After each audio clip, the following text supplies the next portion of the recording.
سیاسی جماعتیں ہیں اور ہر سیاسی جماعت کا مقرر و امیدوار یا کارکن یہی کہتا ہے کہ میں سب سے اچھا، میری پارٹی سب سے اچھی۔ آپ میرے پارٹی کے حق میں اپنے ووٹ کا استعمال کریں، لیکن میں آج آپ کے درمیان میں یہ بات کہنے کے لیے نہیں آیا ہوں کہ مجلس اتحاد المسلمین صرف میری پارٹی ہے، بلکہ یہ بات کہنا چاہتا ہوں کہ مجلس اتحاد المسلمین جتنی میری ہے اتنی آپ سب کی بھی ہے، اور لازمی ہے کہ جب آپ کی مجلس ہے تو مجلس ہی آپ کی اپنی جماعت ہے۔ اور یہ بات میں اس لیے کہہ رہا ہوں کیونکہ مجلس اتحاد المسلمین پر آج مختلف گوشوں سے الزامات لگائے جا رہے ہیں کہ مجلس اتحاد المسلمین سیکولر ووٹوں کی تقسیم کر رہی ہے، یا پھر مجلس اتحاد المسلمین کی وجہ سے فرقہ پرست جماعتیں کامیاب ہوں گی۔ تو سوال یہ ہے کہ سیکولر جماعت کون ہے، اور سوال یہ ہے کہ فرقہ پرست جماعتیں کون ہیں۔ مجلس اتحاد المسلمین کی وجہ سے سیکولر ووٹوں کی تقسیم کا الزام مجلس پر لگانے والوں سے میرا سوال ہے، کیا 2014 کے پارلیمانی انتخابات میں مجلس اتحاد المسلمین تو نہیں تھی نا؟ پھر مہاراشٹرا سے ایک بھی مسلم رکن پارلیمنٹ کو سیکولر جماعتیں جتانے میں ناکام کیوں ہوئی ہے؟ یہ میرا سوال ہے۔ کیا ہم آ کے ووٹوں کی تقسیم کریں؟ 2014 میں ہندوستان کی عوام نے سنگھ پریوار بھارتیہ جنتا پارٹی کو کامیابی دلوائی، تو کیا اس کی ذمہ دار مجلس اتحاد المسلمین ہے؟ کیا نریندر مودی ایک چائے بنانے والے سے لے کر وزیر اعظم بن جاتا ہے تو کیا اس کے ذمہ دار ہم ہیں؟ آپ بتاؤ، میں پوچھنا چاہتا ہوں،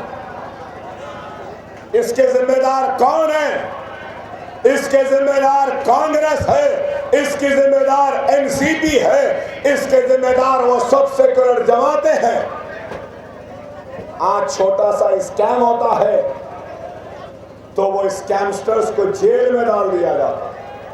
میں پوچھنا چاہتا ہوں، اگر سیکولرزم کی اتنی فکر تھی تو ایک کانگریس این سی پی بتا 2002 کے گجرات کے جہاں پہ عزتیں لٹی، جہاں پہ عصمتیں لٹی، جہاں پہ بستیاں جلی، جہاں پہ سہاگ اجڑے، جہاں پہ کوک اجڑے، درندوں نے ایک درندگی کا ناچ نچوایا گجرات میں۔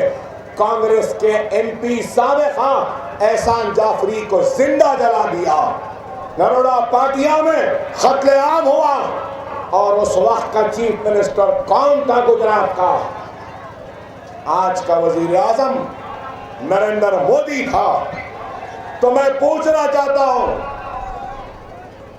کہ کانگریس اور یو پی اے کا اقتدار جب آیا دہلی میں تو کیوں نہیں انکوائری کمیشن بٹھایا؟ کیوں نہیں تحقیقات کروائے؟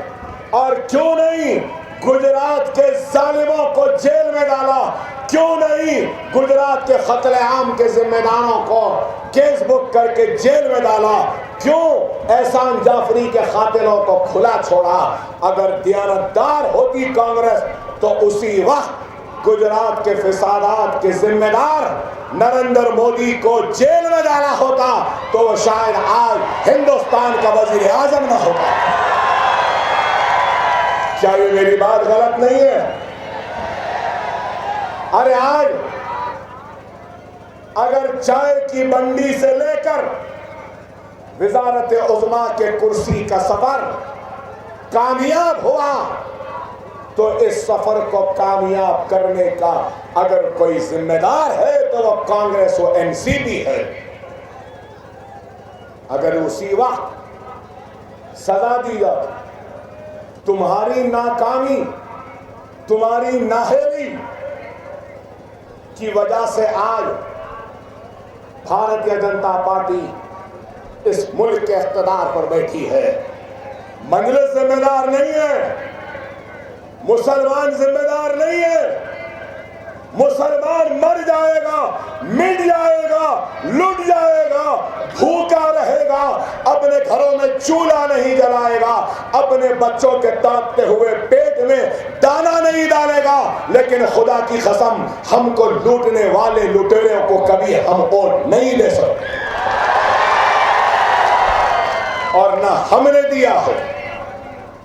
تمہاری نااہلی، تمہاری ناکامی کی وجہ سے آج یہ وزارت عظمیٰ کے عہدے پر بیٹھا۔ 15 برس مہاراشٹر میں تمہارا اقتدار تھا، کیا کیا تم نے؟ انڈر ٹرائل جتنے لوگ جیلوں میں ہیں اس میں 34% مسلمان ہیں۔ سب سے زیادہ جوڈیشل ڈیتھس سارے ہندوستان میں، سب سے زیادہ جوڈیشل ڈیتھس کورٹ کی نگرانی میں، کسٹڈی میں رہنے والوں مار دیا گیا، تو مہاراشٹر میں کانگریس این سی پی کے حکومت نے محمود الرحمان کی کمیٹی نے نشاندہی کی اور کہا کہ غریبی کی سطح سے جینے والے مسلمانوں کی تعداد مہاراشٹر میں 70% سے زائد ہے۔ یہ غربت مسلمانوں کی کیا مجلس لائی؟ جوڈیشل ڈیتھس کیا مجلس کی وجہ سے ہوئے؟ کیا کسٹوڈیل ڈیتھس مجلس کی وجہ سے ہوئے؟ کیا انڈر ٹرائل 34% مجلس کی وجہ سے ہے؟ لاکھوں مہاراشٹر کے مسلمانوں کے پاس بینک اکاؤنٹ بھی نہیں ہے، یہ محمود الرحمان کمیٹی کی رپورٹ میں ہے۔ لاکھوں کے پاس راشن کارڈ نہیں ہے، یہ محمود الرحمان کمیٹی میں ہے۔ اوقافی جائیدادوں کو تباہ برباد کیا۔ ہنگولی میں کتنی اوقافی جائیدادیں؟ 100 چلر جائیدادیں، اور 64 جائیدادیں تو اوقاف کے ریکارڈ میں بھی نہیں ہے ہنگولی میں۔ اور اوقافی جائیدادوں کو کس کے حوالے کر دیا؟ اوقافی جائیدادوں کے حوالے غیر مسلموں کے حوالے کر دیا۔ تو اس کے ذمہ دار کون ہے؟ کیا مجلس ہے یا کانگریس این سی پی ہے؟ آپ بتاؤ۔ نہ صرف محمود الرحمان بلکہ ایک شیخ صاحب کی رپورٹ آئی ہے۔ شیخ صاحب نے رپورٹ میں کیا کہا کہ ہنگولی کے کئی جائیدادوں کے بارے میں کہا اوقافی جائیدادوں کو غیر مسلموں کو دے دیا، ختم ہو گئے۔ نظام دکن نے جب ریاست حیدرآباد تھی تو ہر مسجد، ہر درگاہ کے لیے 100 ہزاروں ایکڑ موقوفہ آراضی دی تھی۔ وہ آراضی کہاں گئی میں پوچھنا چاہتا ہوں۔ آج امبانی کا گھر ممبئی میں بنا ہے، کس پہ بنا ہے؟ یتیموں کے لیے وقف کی گئی زمین پہ بنا ہے۔ کیا مجلس نے دی تھی وہ زمین، یا کانگریس اور این سی پی کے زر خرید غلاموں نے دی تھی امبانی کو؟ مجلس پہ الزام لگاتے ہو۔ ممبئی کا کوتوالی کا دفتر اوقافی جائیداد پر ہے، وہ دفتر کیا مجلس دی یا کانگریس اور این سی پی نے دی؟ ارے آج میرے پاس فہرست ہے، بولنے لگوں تو تمہارے پاس جواب نہیں ہوگا۔ ارے آپ بتاؤ میرے مسلمان بھائیوں، کیا ہم نے نہرو کے پکارنے پر کیا نہرو کا ساتھ نہیں دیا؟ کیا ہم مسلمانوں نے گاندھی اندرا گاندھی کے پکارنے پر کیا اندرا گاندھی کا ساتھ نہیں دیا؟ کیا شرد پوار کے پکارنے پر آواز دینے پر کیا ہم مسلمانوں نے شرد پوار کا ساتھ نہیں دیا؟ کیا ہم نے مرارجی دیسائی کا ساتھ نہیں دیا؟ کیا ہم نے وی پی سنگھ کا ساتھ نہیں دیا؟ کیا ہم نے چندر شیکھر کا ساتھ نہیں دیا؟ کیا ہم نے آئی کے گجرال کا ساتھ نہیں دیا؟ کیا ہم نے دیوے گوڑا کا ساتھ نہیں دیا؟ کیا ہم نے راجیو گاندھی کا ساتھ نہیں دیا؟ گھر سے نکل کے ایک عورت آئی بیوہ، سفید چادر اوڑھ کر، اپنے شوہر کی موت کے کئی برس بعد، اور جب اس بیوہ نے آواز دی سونیا گاندھی نے، تو کیا ہم نے اس سونیا گاندھی کا ساتھ نہیں دیا؟ تو سوال یہ ہے کہ 70 برس تک ہم نے ہر ایک کا ساتھ دیا، تو پھر آج ہم سب سے پیچھے، سب سے پچھڑے ہوئے، سب سے آخر میں کیوں ہے؟ یہ سوال میں آپ سے کرتا ہوں، میں غیروں سے نہیں کروں گا، پہلے سوال میں اپنوں سے کروں گا۔ اپنوں نے ان کو اپنا سمجھ کے بھروسہ کیا کہ انہوں نے آپ کے بھروسے کو توڑا۔ کیوں آج بتائیے؟ ہمارے بچوں کو روزگار کیوں نہیں ملتا؟ میرا سوال۔ ہمارے بچوں کو بڑے بڑے تعلیمی مراکز میں داخلہ کیوں نہیں ملتا؟ یہ میرا سوال ہے۔ مسلمان بستیوں میں دواخانے کیوں نہیں ہے؟ یہ میرا سوال ہے۔ مسلم بستیوں میں سکولز کیوں نہیں؟ یہ میرا سوال۔ کیا ہمارا نصیب جیل ہے؟ کیا ہمارا مخدر انکاؤنٹر ہے؟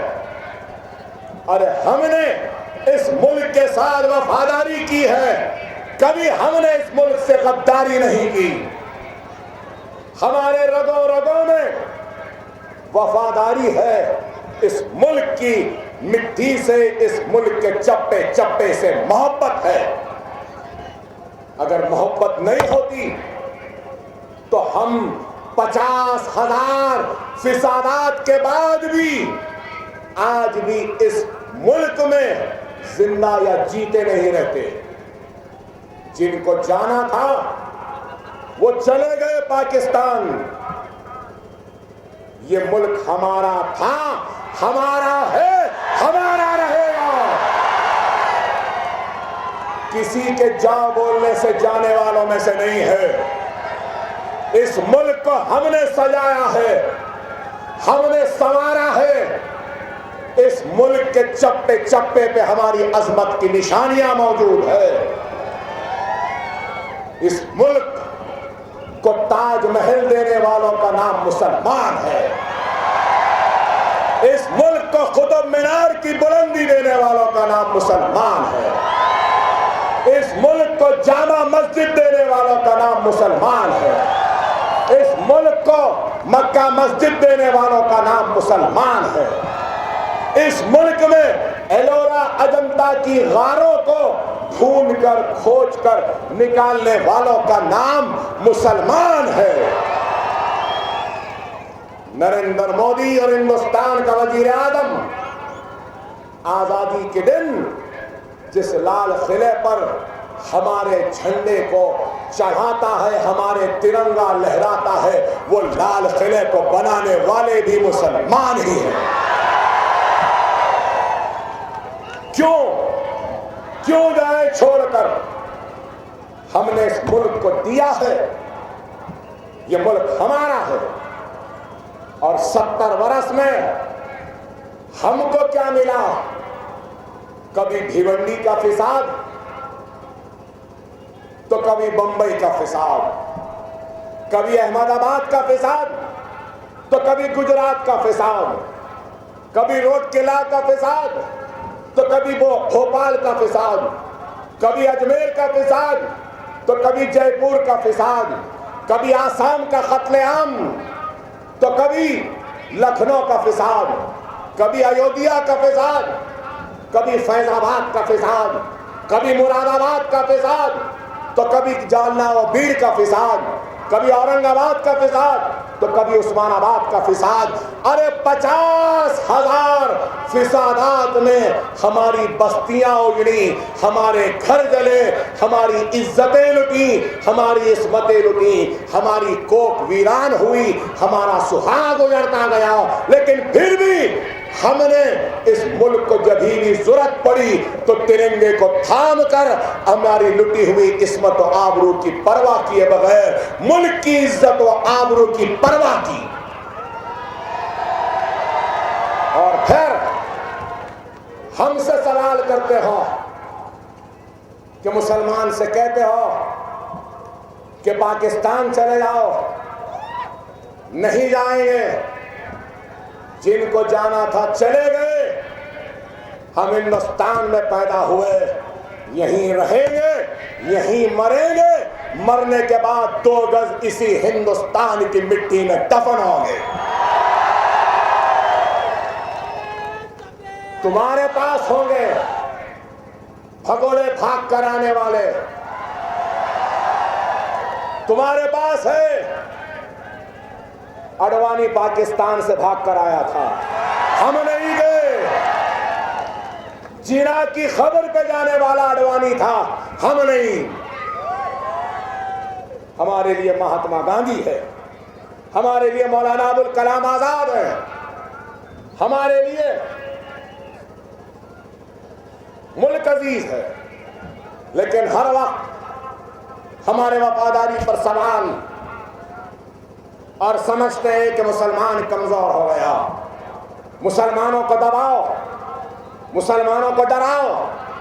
اے میرے پیارے مسلمانوں، یاد رکھو دنیا اسی کو ڈراتی ہے جو دنیا سے ڈرتا ہے، لیکن جو دنیا کو ڈرانے نکل جاتا ہے تو دنیا اس کے سامنے جھکنے پہ مجبور ہو جاتی ہے۔ کیا تم دیکھنا چاہتے ہو نریندر مودی کی جھکی ہوئی گردن کو؟ کیا تم ٹھاکرے خاندان کی جھکی ہوئی گردنوں کو دیکھنا چاہتے ہو؟ کیا تم آر ایس ایس کے موہن بھاگوت کی جھکی ہوئی گردن کو دیکھنا چاہتے ہو؟ کیا تم وشو ہندو پریشد کی جھکی ہوئی گردن کو دیکھنا چاہتے ہو؟ تو دیکھ سکتے ہو، بشرط یہ کہ تم اپنی گردن کو بارگاہ رب العزت میں 5 وقت نماز کے وقت اگر جھکا دو گے تو یہ ساری گردنیں تمہاری چوکٹ پہ جھک جائیں گی۔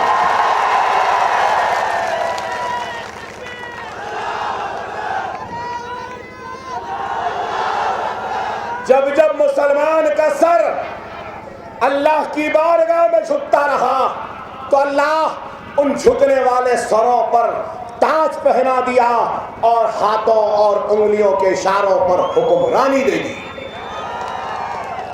شہنشاہ بابر سے لے کر اورنگزیب رحمت اللہ علیہ، وہ ٹیپو سلطان رحمت اللہ علیہ کا سر اللہ کی بارگاہ میں جھکتا تھا، اس لیے دنیا کا سر ان کے سامنے جھکتا۔ ہمارا سر اللہ کی بارگاہ سے ہٹ کر کسی گاندھی کے چوکٹ پہ جھکنے لگا تو کسی پوار کی چوکٹ پہ جھکنے لگا، اس لیے اللہ ہمارے سروں کو رسوا کرنے لگا۔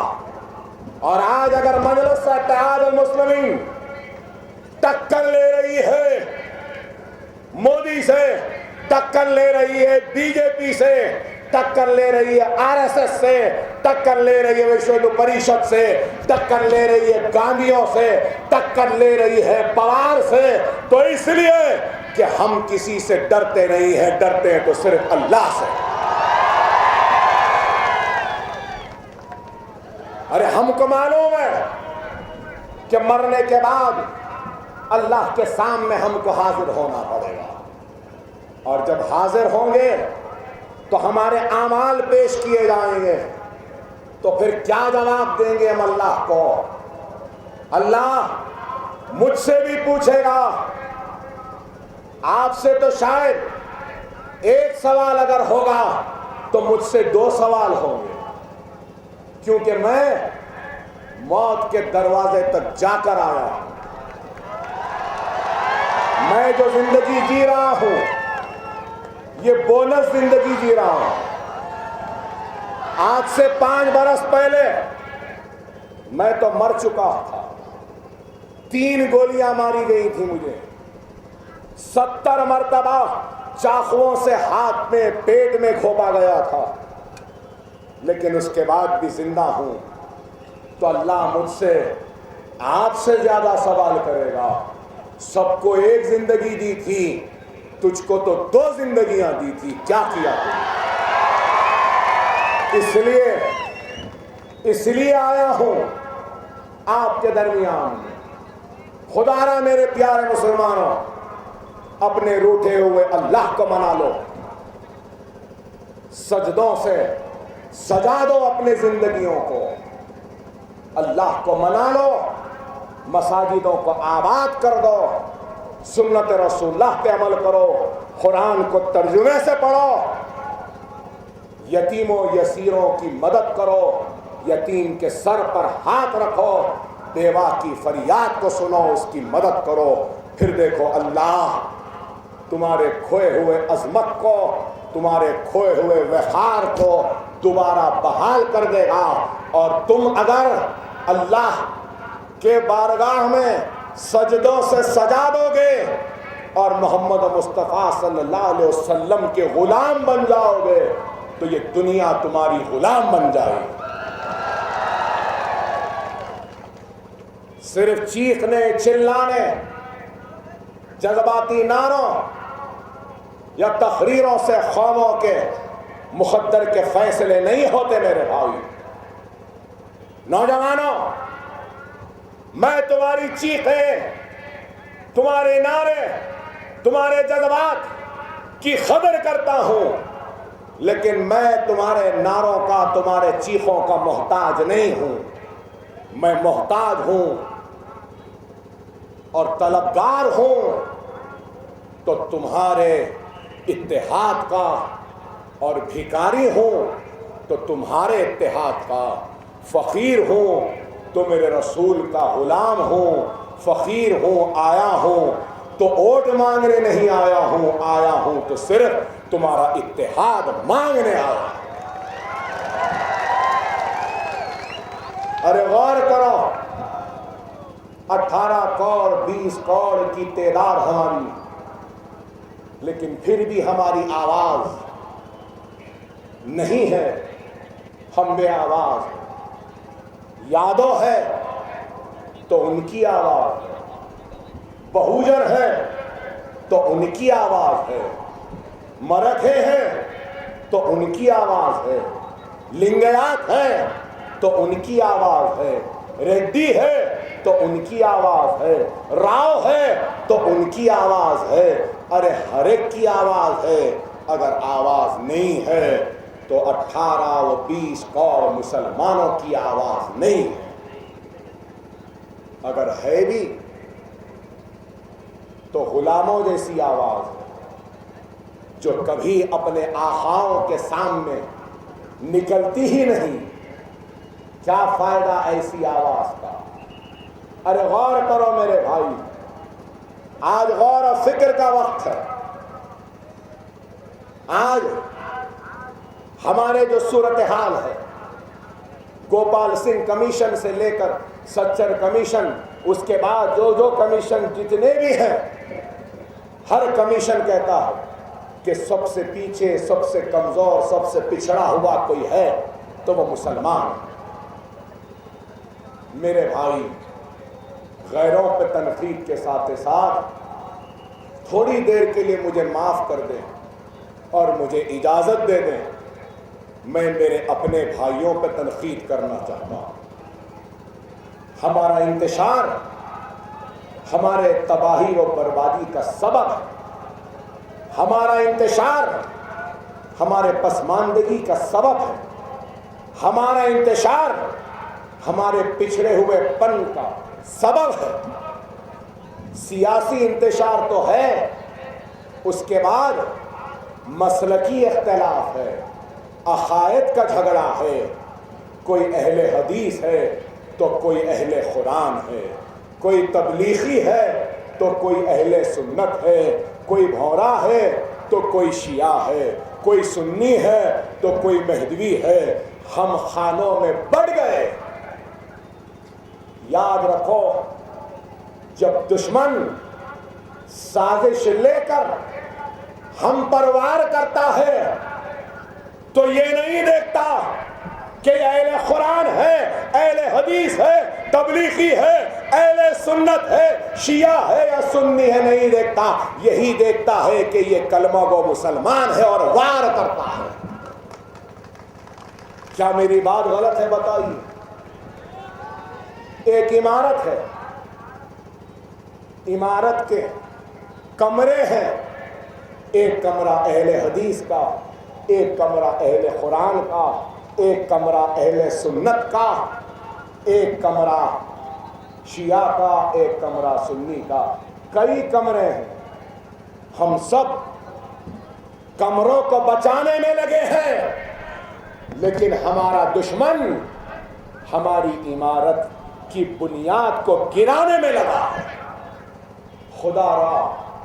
خدا را میرے پیارے مسلمانوں، اپنے مسلکی مکتبی عقائد کے جھگڑوں کو ختم کرو، کلمے کی بنیاد پر ایک ہو جاؤ۔ خدا را ایک ہو جاؤ، تم ایک ہو جاؤ گے، نیک ہو جاؤ گے تو خدا کی قسم دنیا کو تمہارے سامنے جھکنے پر مجبور ہونا پڑے گا۔ فتح و نصرت تمہارے قدموں کو چومنے کے لیے بے چین ہوگی۔ بابر نے جب پانی پت میں چڑھائی کی تو پہلے شکست ہوئی، بعد میں پھر دوسری وقت چڑھائی کرنے سے پہلے شہنشاہ بابر سجدے میں گر جاتا ہے، گڑ گڑاتا ہے، کہتا ہے کہ اے اللہ تو مجھے کامیابی اور کامرانی عطا کر دے، کامرانی اور کامرانی عطا کرے گا تو میں تیری حبیب کی امت کی خدمت کروں گا اور تیرے نام لیوا لوگوں کی مدد کروں گا، اور وعدہ کرتا ہوں اگر جیت گیا تو شراب چھوڑ دوں گا۔ شراب پیتے تھے شہنشاہ بابر۔ اور پھر عصر سے مغرب کا وقت، عصر پہ چڑھائی کی، مغرب تک ہندوستان فتح ہو گئے۔ یہ تاریخ ہے۔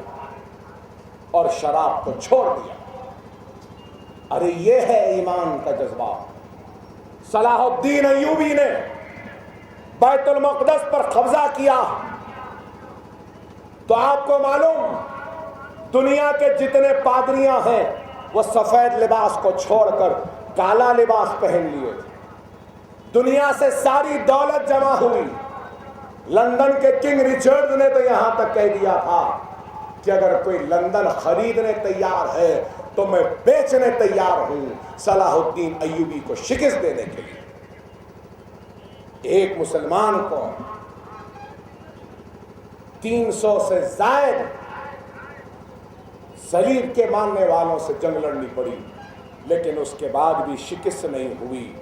اللہ نے فتح و نصرت عطا۔ بدر کے میدان میں پیٹ میں پتھر تھے، فاقے کی عالم میں تھے، ہاتھی گھوڑے کم تھے، لیکن پھر بھی سووں کو ہزاروں کے مقابلے میں اللہ نے کامیابی عطا کی۔ کیوں کی؟ اس لیے کی کیونکہ ایمان مضبوط تھا۔ آج اگر مسلمان یہ سمجھتے ہیں کہ ہم اقلیت ہیں، ہم کم ہیں، ہم کمزور ہیں، نہیں، تم کبھی اپنے آپ کو کمزور نہ سمجھو۔ تعداد کبھی معنی نہیں رکھتی، جذبہ ایمان معنی رکھتا ہے۔ اگر ایمان مر جائے تو پھر سب کچھ مٹ جاتا ہے، ایمان زندہ رہتا ہے تو سب کچھ باقی رہتا ہے۔ آج اگر کوئی جاننا چاہتا ہے، آپ کو بتاؤں، یہ علیحدگی پسند لیڈر میر وائس کشمیر کے حیدرآباد آئے تھے، مجھ سے ملے، میرے ساتھ چل کر دارالسلام دیکھا، ہمارا میڈیکل کالج، انجینئرنگ کالج، سب کچھ دیکھے، ہمارے دواخانے دیکھے، سب دیکھے۔ دیکھ کے پلٹ کر آ کر مجھ سے بولے، اکبر بھائی میں ایک چیز جاننا چاہتا ہوں، کیا فارمولا ہے کہ آپ اور آپ کی جماعت اتنا سب کچھ کرنے میں کامیاب ہوئی؟ نوجوانوں، شاید تم نہیں جانتے، جاؤ اپنے دادا سے، اپنے نانا سے، اپنے دادی سے، بزرگوں سے پوچھو، یہ اورنگ آباد، جالنا، بیر، عثمان آباد، یہ لاتور، یہاں پہ پولیس ایکشن نامی اور ایک آپریشن پولو کے نام پہ ایک ایکشن ہوا تھا، اور اس ایکشن میں 1.5 لاکھ مسلمانوں کا قتل عام ہوا۔ جالنا جل رہا تھا، بیر جل رہا تھا، عثمان آباد جل رہا تھا، بیدر جل رہا تھا، شولہ پور جل رہا تھا، عمرگاہ جل رہا تھا، ایسی تباہی و بربادی تھی۔ تو سوال یہ ہے، پنڈت سندر لال نے، جواہر لال نہرو نے بھیجا تھا پنڈت سندر لال کو، پنڈت سندر لال کی رپورٹ میں ہے کہ 1.5 لاکھ مسلمانوں کا قتل عام ہوا۔ مولانا ابوالکلام آزاد نے کہا کہ پولیس ایکشن ایک ایسا ناسور ہے جس کو میں اپنے ساتھ اپنی خبر میں لے جاؤں۔ ایسی تباہی، بربادی، تخت لٹ گیا، تاج لٹ گیا، جاگیر لٹ گئی، کنووں میں پانی کی جگہ تیرتی ہوئی لاشیں تھیں، عصمتیں لٹیں۔ ہم صبح کے سورج کے نکلنے پر ہم غلاموں سے بدتر زندگی گزارنے پہ مجبور ہو گئے۔ تو میر وائز نے کہا، اتنی تباہی کے بعد آپ کیسا اٹھے؟ تو میں خاموش رہا۔ تو بولے، اکبر بھائی 2 وقت پوچھا آپ نہیں بولے، پھر سے پوچھے تو میں نے کہا، میر وائز صاحب میری بات سخت ہوگی، آپ کو بری دکھے گی۔ تو کہا کہ کتنی بھی بری دکھنے دیجئے، اکبر بھائی بولیے۔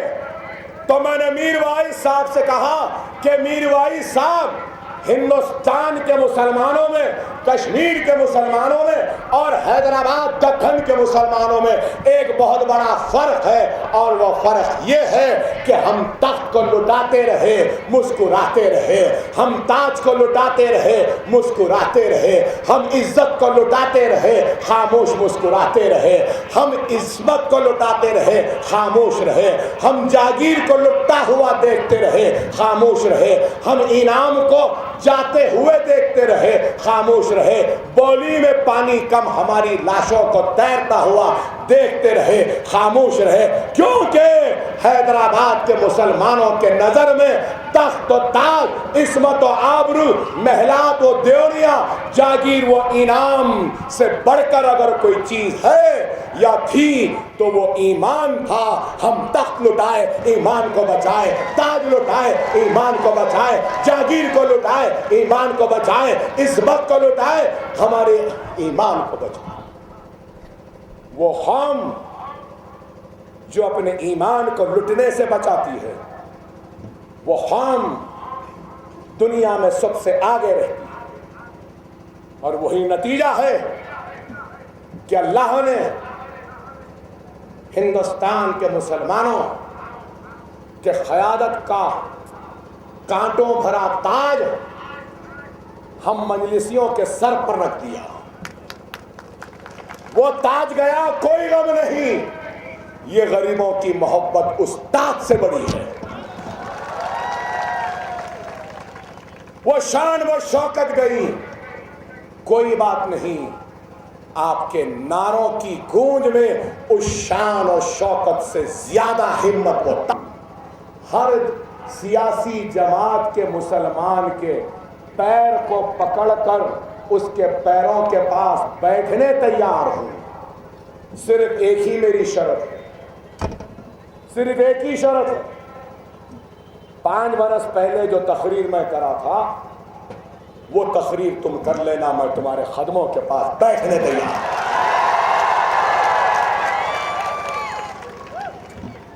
کر لو. میں 1 گھنٹہ تقریر کرتا ہوں. میں تم سے کہوں گا 1 گھنٹہ نہیں, میں ان سے کہوں گا 1 گھنٹے کی ضرورت نہیں ہے, 15 منٹ کی تقریر کر لو بس.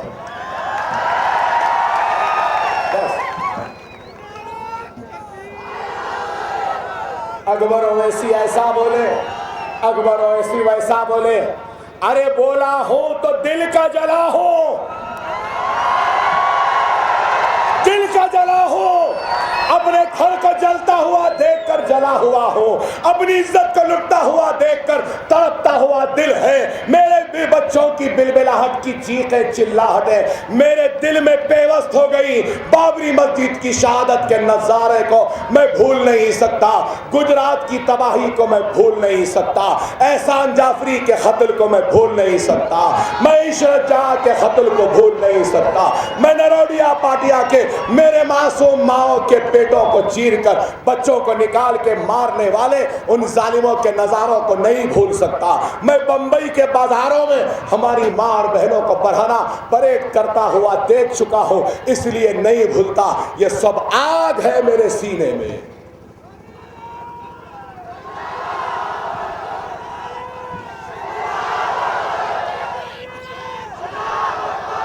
وہ میری آگ ہے, وہ میرا غصہ ہے, وہ میری تڑپ ہے. آج لائن میں کھڑے ہیں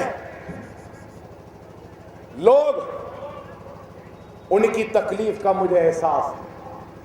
پریشان ہے غریب, قطاروں میں کھڑا ہے, دانے دانے کو محتاج ہے.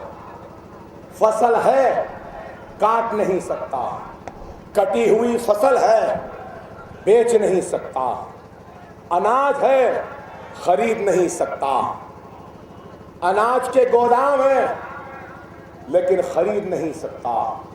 روزمرہ کا مزدور ہے لیکن پریشان ہے. ہر کوئی پریشان ہے. حد تو یہ ہو گئی کہ ہمارے پولیس والے ٹھہرے ہیں, ان کو بھی دن کا بھتہ نہیں مل رہا, یہ بھی پریشان نہیں مل رہا ان کو.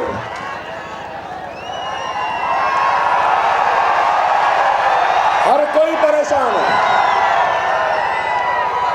لیکن اے میرے ہندوستان,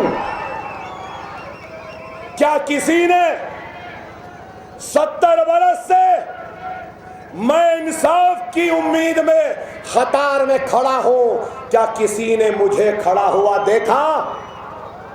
70 برس سے انصاف کے انتظار میں کھڑا ہوں قطار میں. 70 برس سے اپنے حق کے لیے قطار میں کھڑا ہوں. 70 برس سے اپنی لٹی ہوئی عصمت کے اوپر عزت کی چادر ڈالنے کے لیے قطار میں کھڑا ہوں.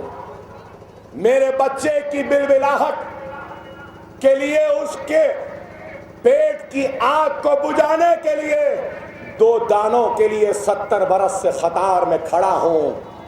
ارے میں احسان جعفری کے قاتلوں کو سزا دلانے کے لیے قطار میں کھڑا ہوں.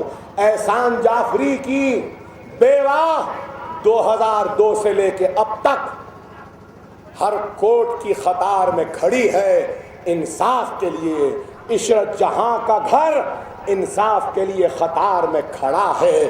بھیونڈی کا ہر متاثر کھڑا ہے. بابری مسجد جو شہید ہوئی, اس کو شہید کرنے والے ان ظالموں مجرموں کو سزا دینے کے لیے میں بھی قطار میں کھڑا ہوں. کیا یہ نہیں دکھا؟ کیا کوئی ہے دیکھنے والا؟